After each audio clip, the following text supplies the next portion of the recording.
She never thought her quiet life would mean anything more than the hum of machines and the routine of late-night hospital shifts. To everyone else, she was just a hospital technician, the kind of person who kept things running in the background, unseen, unrecognized. But that ordinary life began to crumble the moment she noticed the strange mark etched on her skin. At first, it looked like nothing more than a faint symbol. But when the letters formed into two chilling words, Medic 7, her world shifted forever. It didn't appear like a tattoo. And it wasn't inked by anyone she knew. It simply appeared, almost burned into her arm overnight, as if someone or something had placed it there with purpose. She tried to cover it up, telling herself it was nothing. But soon she realized the mark was far from harmless. Strange events followed her everywhere. Patients she had never met whispered her name. Emergency calls came in with her initials, already listed, as though someone had written her into the script of a future she didn't understand. The hospital's corridors, once familiar and safe, now felt like they were watching her. Each shift brought new questions she couldn't answer. Why did her presence calm patients even before the doctors arrived? Why did she seem to know what was happening seconds before it actually unfolded? And most importantly, who else knew about Medic 7? She began to notice unfamiliar faces lingering near the ER doors, shadows that didn't belong, whispers from colleagues who avoided eye contact. And then, one night, a stranger appeared, someone who looked like they had been waiting for her all along. He didn't ask her name. He didn't need to. He only looked at her arm, pointed at the mark, and said in a low voice, "You've been chosen." But chosen for what? She didn't know yet. All she knew was that nothing about her life was ordinary anymore, and the meaning behind Medic 7 was only just beginning to reveal itself. She stared at the man, her pulse racing faster than the beeping monitors down the hall. His words echoed inside her head, but before she could ask anything, he turned and disappeared into the heavy night outside the hospital doors. For a long moment, she stood frozen, clutching her arm as if the mark might burn her skin again. She wanted to believe it was all a mistake, maybe stress, maybe exhaustion. But deep down, she knew this was no accident. The next morning, she called her older brother, the only person she trusted. He laughed at first, saying she was letting the long shifts get to her.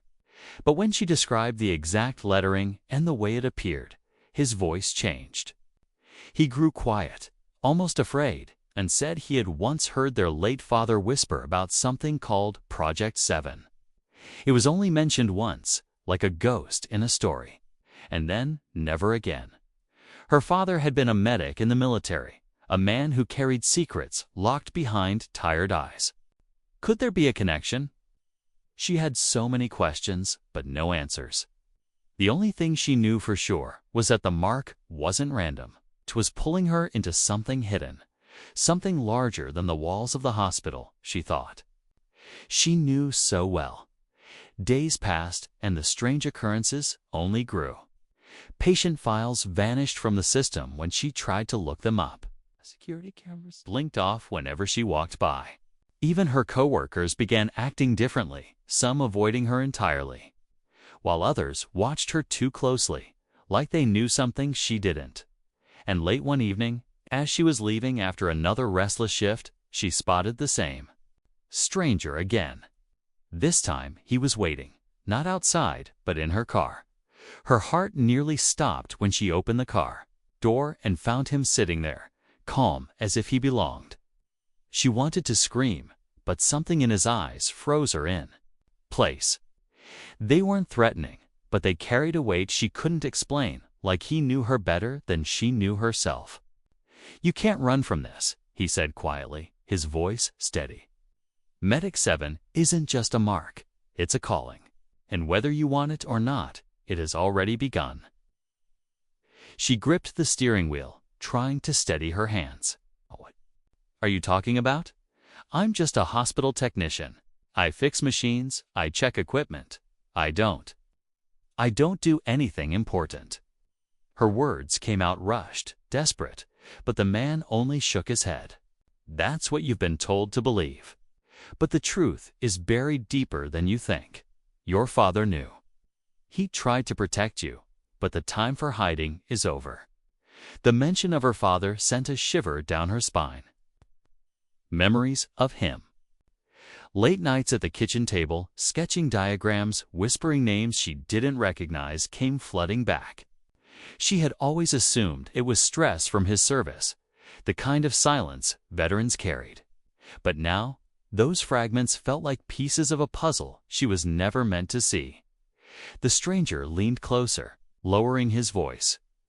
"Others are already watching you. Some will want to guide you, but most will try to stop you. The mark on your arm is not just an identity. It's a key. And once it's recognized, doors you never imagined will open." Before she could respond, headlights flashed in her rearview mirror. A black vehicle pulled into the empty lot, its engine humming low. The man's expression hardened. "They found us." Her chest tightened as the black vehicle crept closer, its tinted windows hiding whoever sat inside. The man in her car placed a firm hand on her arm, his eyes fixed on the mirror. "Listen to me," he whispered urgently. "Whatever happens, don't let them see fear. That mark makes you valuable, but it also makes you a target." She wanted to slam the door open and run back into the hospital, but her legs refused to move. The hum of the other engine grew louder, filling the night air with a tension she could almost taste.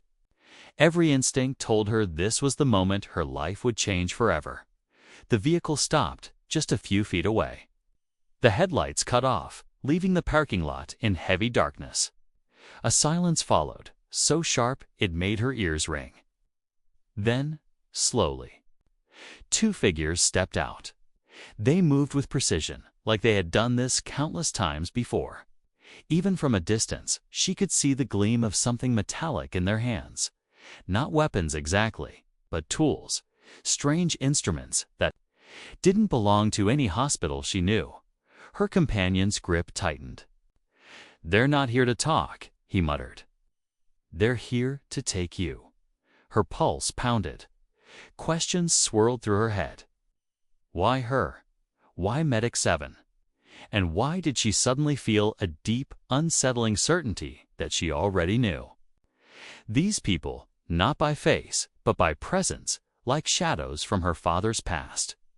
The two figures advanced, their steps echoing across the empty lot. Her breath came short, trapped in her throat. She wanted answers, but all she had was fear and the strange fire that seemed to glow faintly beneath the mark on her arm, just as one of the strangers reached for the car door handle. The man beside her leaned close and whispered, "This is where it begins."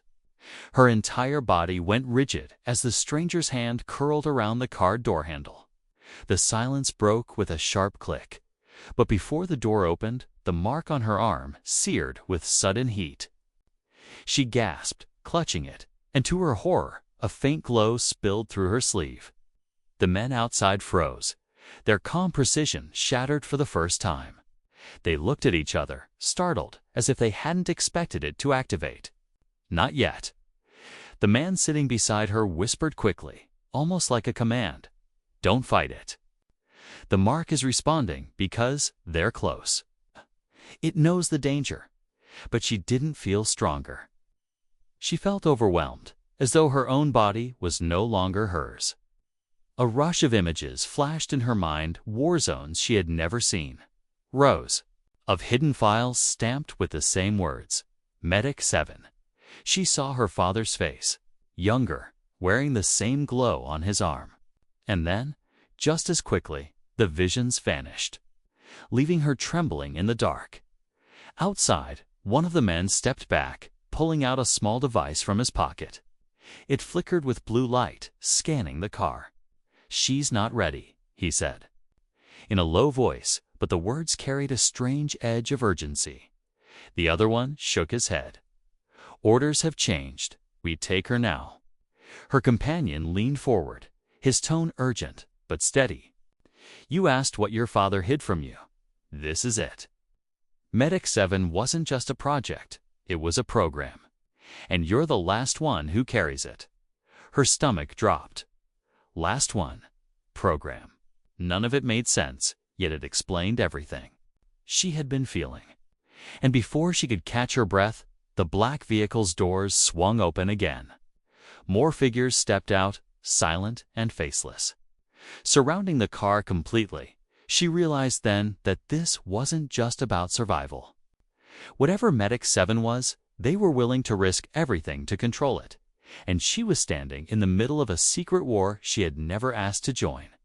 The figures closed in, their shadows stretching across the asphalt, and she felt cornered, with nowhere to run. Her arm burned hotter, the glow pushing through her sleeve like it was alive. She wanted to fight it, but instinct told her to let it happen. With a sudden surge, the mark flared bright, casting light across the parking lot. The strangers shielded their eyes, stumbling back as if the glow itself had power over them. Her companion gripped her hand. "Now you see why they fear you," he said urgently. Medic 7 was created to heal in ways medicine never could, to bring life where death was certain. But it was too powerful, too unpredictable. They shut it down, buried it. Until the truth hit her like a wave. She wasn't chosen to destroy, she was chosen to save. And in that moment, she understood why her father had kept it hidden. Some